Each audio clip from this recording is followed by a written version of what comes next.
Good morning. Kaya tayo ng bundok. Mabato.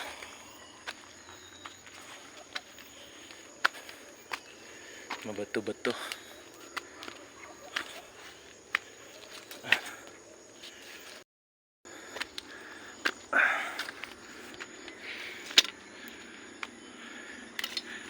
Ito yung daan papuntang bukid.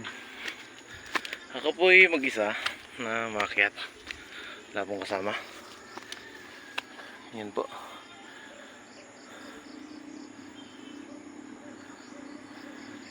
Doon po yung yung kalsada. So mataas na paakyat to, paakyat, paahon.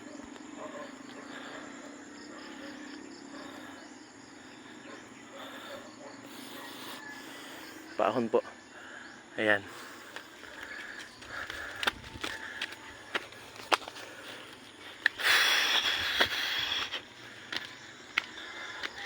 Jogging lang, jogging.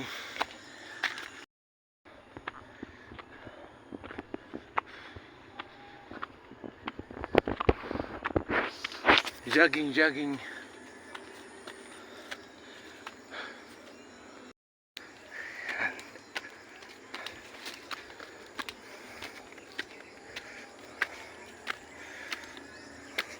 Sa lahat ng mga kapanood or nanonood, morning.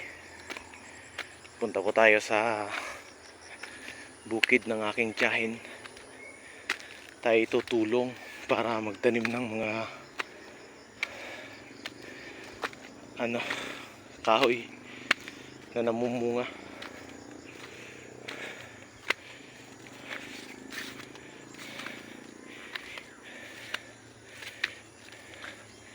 Ito yung bukid na inaakyat ko dati nung ako'y nasa 12 anyos. Itong mangga na to, matagal na to. Buhay pa to yung lulot lula ko. Ito yung first station pag kami umaakyat.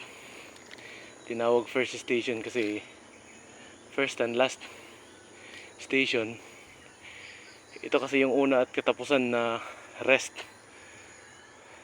Dito kami nagre-rest. Last push pagpababa. So itong mga bato na to, dito namin nilalagay yung mga, di ko alam anong tawag nyo dito sa dala ko. Yan. Yung mga kasama ko pala andun na, nauna na. So nahuli ako, gawa ng marami pang gawain. Tsaka medyo napuyat kagabi, gawa ng nag-attend ng meeting di Abansi sa group ng Abaygar. So, yan. Meron po tayong madadaanan dito, yung tinatawag naming Pamiyawan. Yung isang mataas na bukid na bato na nilagyan ng hagdan ng mga tao dati, ng mga nagsasaka dito, dumadaan, nilagyan nila. Pero matagal na panahon na yun. Actually makikita nyo yung signs actually na nagpapakita na matagal na panahon na mula ng ginawa. Kasi hindi pa ako tao, marahil tayo pa ako noon. Hagdan na yun, ilang dekada na, century na nga eh. Kasi buhay pa yung lolo ng nanay ko. Mga hagdan na yan.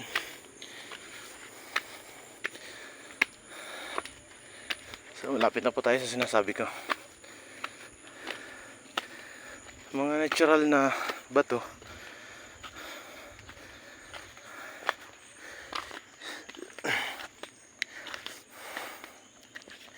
Ito yung bukid namin. Ngayon, pababa naman.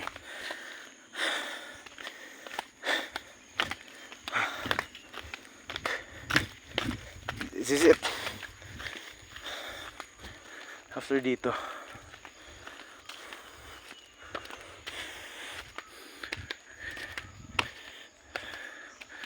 yan po mga idol.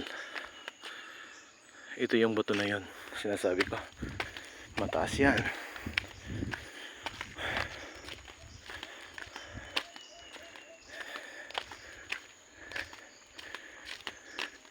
Yan yun. Hanggang dun sa taas tayo. Pero hindi naman mahirap yung daan kasi may hagdan naman. So tingnan nyo lang. Ito na yung starting. Starting ng ano, ng hagdan.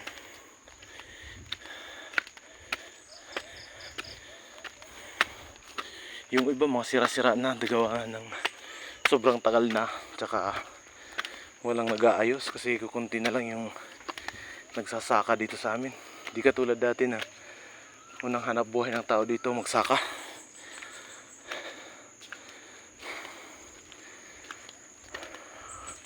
Unang hanap buhay sa Hinabangan, magsaka at mangisda. Mga nanguhuli ng alamang, alimango, alimasag. Yan. Ito po yung mga hagdan-hagdan sinasabi ko. Natural na hagdan lang. Mga ganyan. Yung iba niyan in-improve na lang. Tulad nito. Nilagyan na ng halo. Simento para hindi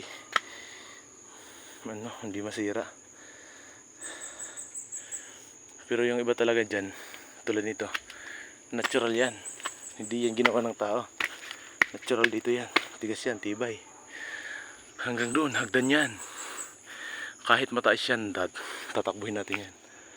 Yan o. Kita nyo naman. Kita nyo naman yung tarik. Takbuhin na natin. Oh.